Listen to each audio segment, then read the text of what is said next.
مصر کے بادشاہ نے اپنی بیٹی نکاح میں دی، واپس آئے، اولاد کوئی نہیں، 2 بیویاں، 86 برس کی عمر ہو گئی، مانگتے مانگتے مانگتے 60 سال کی دعاؤں کے بعد اللہ نے بیٹا دیا، اسماعیل۔ اور ابھی وہ چند دن کے تھے کہ اللہ کی طرف سے اشارہ ہوا، ان لے کے نکل، ان لے کے نکل۔ کدھر؟ اللہ نے سارا کے دل میں ڈال دیا، کھچاؤ، دل بند کر دیا۔ سارا کہے بڑی بیوی، انہوں میری اکھیاں تو دور کر، میرا دل کٹیندہ ہے، انہوں اولاد ہوگی مینوں نہیں ہوئی، انہوں میری اکھیاں تو دور کر، میں نہیں ویکھ سکتی۔ انہوں نے سمجھا سوکن پنا ہے۔ جبریل آ گیا کہ اللہ تعالیٰ فرما رہے ہیں جیسے کہہ رہی ہے ویسے کرو، لے جاؤ۔ کہ اللہ کہاں لے جاؤں؟ کہاں جہاں ہم کہیں۔ کہ یار تو اللہ میں جامع کیویں؟ کہا جبریل آئے گا زندگی میں پہلی دفعہ، کائنات کی زندگی، کائنات کی زندگی میں پہلی دفعہ جبریل انسانی شکل میں اونٹ پہ آئے، آگے جبریل اور پیچھے ابراہیم علیہ السلام، بچہ اور بیگم بھی ہاجرہ 20-22 سال عمر۔ چلو سارا سے بیٹا ہوتا، وہ بھی 80 سال کی ہو گئی تھی، تو ایک عورت زندگی گزار چکی ہے تو اس کو جدا کرنا آسان تھا۔ ہاجرہ شہزادی 22 سال 20 سال عمر۔ چلتے یہ دن 3 ہفتے لگے، 4 لگے، مہینہ لگا، 2 ہفتے لگے، پتہ نہیں، اللہ ہی جانتا ہے۔ لیکن جب مکہ کی وادی میں پہنچے، جب نہ انسان، نہ درخت، نہ پانی، نہ سایہ، نہ غذا، اور ایک نشیب وادی جس کے چاروں طرف پہاڑ، صفا، مروہ، جبل ابی قبیس اور جبل ہندی یا جبل عمر، آج کل اس کا نام ہے، پتہ نہیں اس وقت کیا نام تھا، اب تو سارے صاف ہو گئے۔ یہ 4 پہاڑوں میں ایک نشیب آیا۔ تو جبریل نے کہا یہاں اپنے بچے اور بیوی کو اتار دیں اور واپس چلے جائیں۔ جب آگ میں ڈالا تھا تو ایک لفظ نہیں بولے تھے، اور ایک طرف ہوا کا فرشتہ، ایک طرف پانی کا فرشتہ کہ ہم آپ کی مدد کریں۔ کہ اما الیک فلا، نہیں تمہاری ضرورت نہیں، اما الاللہ فنعم، اللہ ویکھ رہا ہے، انہوں بچاونا ہویا تو بچا لے سی، یہ ساڑنا ہویا تو ساڑ دے سی، میں تہاڈی لوڑ بھی فرشتوں سے بھی بے نیاز ہو کے۔ اور آگ کی طرف جا رہے ہیں خاموشی کے ساتھ، بس ایک لفظ، حسبی اللہ ونعم الوکیل، حسبی اللہ ونعم الوکیل، تیرے سپرد ہر شے۔ اس خوفناک آگ کے سامنے ایسا صبر، ایک لفظ نہیں بولے۔ جب جبریل نے کہا ایتھے چھوڑ دے ہو، ایک دم یہاں کیسے چھوڑ دوں؟ اللہ اکبر، یہاں تو نہ کوئی انسان ہے، نہ اسباب زندگی ہیں، نہ پانی ہے، کچھ بھی نہیں ہے، کیسے چھوڑ دوں؟ کہا آپ کے رب کا فرمان ہے یہیں چھوڑنا ہے، کہ اس بچے کی پشت سے آخری نبی تشریف لائیں گے اور اس وادی کو میں تشریف لائیں گے۔ اسلمت لرب العالمین، ٹھیک چھوڑ دے۔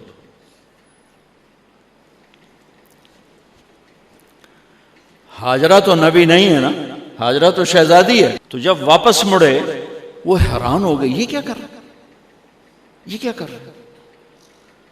تو انہوں نے پوچھنا شروع کیا، اب کیا، یہ کیا، مجھے کیوں چھوڑ کے جا رہا ہو؟ امر، خاموش، جواب نہیں دینا۔ بچہ گود میں ہے، تصور کرو 4000 سال پہلے دا مکہ میں کیویں وکھائیں، میں آپ نہیں ویکھ سکتا تو انہوں کیویں وکھائیں؟ کالے پہاڑ، انسان نہیں، ہوا کی سنسناہٹ، دھوپ کی تپش، پہاڑ کی آگ، پتہ نہیں کون سا مہینہ تھا اللہ ہی جانے، اور وہ جاری ہیں ساتھ ساتھ. کیوں میرا قصور کی ہے، میں نے چھڑیا کیوں بھائی، جاندہ کدے پہ ہیں، کوئی غلطہ دس. چلتے چلتے کدئی پہنچے. کدئی کوئی 3 میل 3 میل. تو ہاجرہ کو خیال آیا یہ اللہ کے نبی ہیں، کوئی اتو نہ گال لائی ہوئے. تو 3 میل کے بعد اللہ امرک، کیا یہ اللہ نے کہا ہے کہ میں نے اتنے چھاڑ دے تو میرے پتر نوں؟ اللہ کیا ہے؟ تو ابراہیم علیہ السلام نے سر ہلایا، کہا اذن لن یضیعنا اللہ. ایک اور ہاجرہ نے جنم لیا. پہلے ایک ماں بن کے سوچ رہی تھی، بیوی بن کے سوچ رہی تھی، اب وہ ایک مومنہ بن کے سوچ ابھری، ایمان والی بن کے سوچ ابھری. اچھا جاؤ، جس رب نے کہا ہے وہ رب مجھے ضائع بھی نہیں کرے گا. جاؤ. میں جب تصور کرتا ہوں میری آنکھوں کے بند ٹوٹ جاتے ہیں کہ اس نے خامند کو جاتے ہوئے کیسے دیکھا ہوگا. پچھا پیکے تک کوئی نہیں جتھے اس جاتے بہ جاؤں، کوئی 4 بندے بھی کوئی نہیں، چلو پردیسی صحیح، عزت دا زمانہ آئی، ہر ایک دی بیٹی نو بیٹی سمجھا جاندہ آئی، پیچھے کوئی نہیں ہے. وہ اپنے خامند کو دیکھے جا رہی ہے اور وہ پیچھے مڑ کے دیکھنے کی ہمت نہیں فرما رہے ہیں. جب وہ چلتے چلتے پہاڑ کی چوٹی سے نیچے اترے، پھر وہ بوجھل قدموں سے واپس ہوئی. میں الفاظ کہاں سے لاؤں کہ اس چال میں درد دل میں ہوتا ہے. مجھے لگتا ہے ان کے روئے میں درد تھا. جن پتھروں پہ قدم رکھ رہی تھیں وہ بھی رو رہے ہوں گے اس وقت. جو ہوا ٹکرا رہی ہوگی وہ بھی دھاڑے مارتی ہوئی گزرتی ہوگی. چمکتا سورج آگ برساتا ہے، وہ آنسو برسا رہا ہوگا اس وقت. اور ابراہیم جیسی ہستی، عزم کے پہاڑ، صبر کے پہاڑ، جب پہاڑ سے نیچے ہوئے تو ایک دم اونٹ سے چھلانگ لگا تھا. بیوی نے نہیں دکھایا. جب نیچے ہو گئے، بیگم غائب ہو گئی، پہاڑ سے نیچے اترے، پھر یوں منہ کر کے ہاتھ اٹھائے، ربنا انی اسکنت من ذریتی بواد غیر ذی زرع عند بیتک المحرم. میرے رب تو میں نے امر کی تھا ایتھے چھڑ، اے جنگل، نہ بندہ نہ پرند، میں چھڑ کے اے جاندہ پیا. اسلمت لرب العالمین. ابراہیم علیہ السلام کی زندگی پیغام ہے. ہمیں بیوی بچے چھوڑنے کو نہیں کہہ رہا، ہمیں کہہ رہا ہے جھوٹ چھوڑو، فحاشی چھوڑو، بدماشی چھوڑو، بددیانتی چھوڑو، خیانت چھوڑو، شراب چھوڑو، بدکاری چھوڑو، جوا چھوڑو، ظلم چھوڑو. ہم سے یہ مطالبہ، چھوٹا جا مطالبہ ہے. ابراہیم کے آگے تو 2 بیویاں اور بیٹھی تھیں، ایک سارا، ایک مدین کی ماں، 2 بیویاں. فلسطین کی بستی آباد، سرسبز. ہاجرہ کے پاس کیا تھا؟ کالے پہاڑ، پانی بھی کوئی نہیں ہے. مجھے خیال آتا جب رات آئی ہوگی تو رات کا اندھیرا، پہاڑوں کا اندھیرا، کالے پتھروں کا اندھیرا، گہری وادی کا اندھیرا، ان سارے اندھیروں میں ایک عورت کا تصور کرو، معصوم بچے کو گود میں لے کے جب بیٹھی ہوگی تو تاروں نے ابھر کے دیکھا ہوگا کہ یہ کون مائی ہے. تاروں کو مسکراہٹ سے تشبیہ دی جاتی ہے. میں کہتا ہوں اس رات تارے بھی روئے ہوں گے، چاند بھی حیران ہوگا، ایک چکرے کون بی بی بیٹھی ہوئی ہے. اس مائی کی رات کیسے گزری، آنے والا گرم دن کیسے گزرا، پانی ختم ہوا، بچے کی ایڑیاں اور آہو بکا. اللہ زمزم پہلے کیوں نہ کٹیا؟ اللہ کو پتا تھا میں نے زمزم نکالنا ہے، پہلے کیوں نہیں کڑیا؟ انہوں روایا کیوں؟ ماں نو دوڑایا کیوں؟ صفا مروہ پھر سینہ پاٹ گیا۔ یہ میرے اللہ نے دنیا کو امتحان کی جگہ بنایا ہے۔ وہ الف لام میم احسب الناس ان يتركوا ان يقولوا آمنا وهم لا يفتنون ولقد فتنا الذين من قبلهم فليعلمن الله الذين صدقوا وليعلمن الكاذبين۔ میں تمہیں تسی کلمہ پڑھا ہے نا میرا، اب میں امتحان لوں گا۔ تسی پہلی تو دوئی چ نہیں جاون دین دیو جب تے امتحان پاس نہ کرے۔ پہلی تو دوئی بھی کوئی کلاس ہوندی نہیں، امتحان دیو پاس ہو گئے چلو ہن دوئی بہاؤ، نہیں پچھا لے جاؤ۔ ہے میرا اللہ کہتا تمہیں جنت دینی ہے، اپنی رضا دینی ہے، تھوڑا تو مینوں کھڑکاون دیو، کچھ تو میں کھڑکاواں گا، لیکن اوئے ہائے اتنا نہیں۔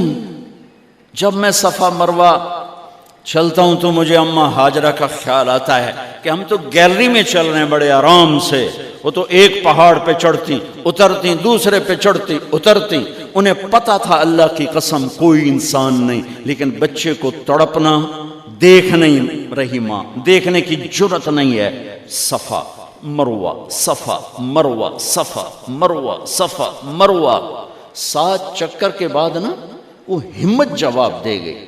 اگر ہمت ہوتی تو شاید وہ اور چلتی، اور بے بس ہو کے گری ہیں،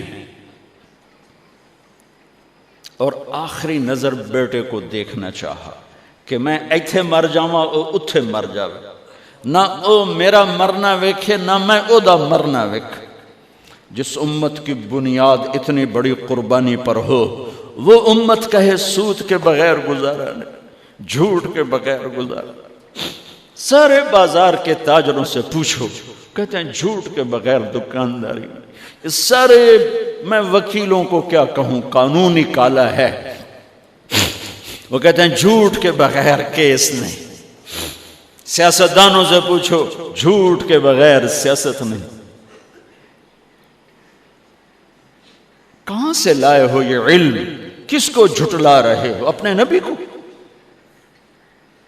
کون سے پیمانے بنا دیے تم نے؟ تو کلمہ توحید و رسالت کے، عشق رسول کے کون سے پیمانے بنائے ہیں؟ میرے نبی نے فرمایا میرا امتی ہر گناہ کر سکتا ہے، ایک جھوٹ کبھی نہیں بولے گا، ایک دھوکہ کبھی نہیں دے گا۔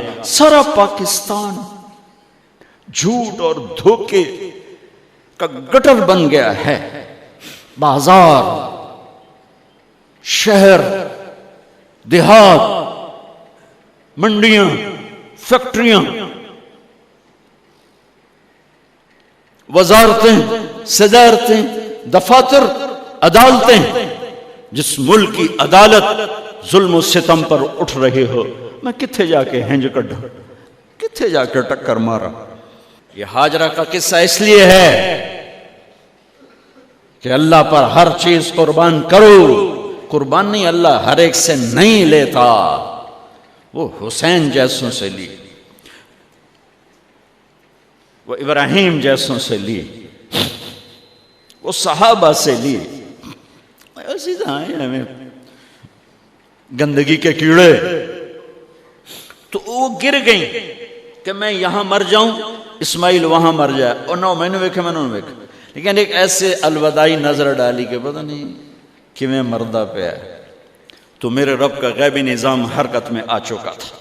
ایک خوبصورت جوان کو دیکھا جو وہاں کھڑا ہوا ہے، تو ماں کی ممتا نے پھر انگڑائی لی اور پھر دوڑی، ساری تھکاوٹوں کو بھلا کر، پھٹے ہوئے سینے کو بھلا کر قریب آئیں تو وہ تو غائب ہو چکا تھا۔ جبریل انسانی شکل میں پر مارا، بچے کی ایڑیوں سے زمزم نکالا، پانی کا چشمہ نکالا،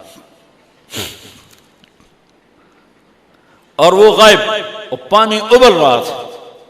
ان کا زمزم زمزم، عبرانی زبان میں زمزم، رک جا رک جا۔ میرے نبی نے کہا اللہ میری ماں کا بھلا کرے، وہ زمزم نہ کہتی تو یہ پورا اللہ دریا بنا دیتے، پر اللہ نے انہوں کھوئی بڑا بنائی، دریا نہیں بنا بنا۔ کیا پانی ہے؟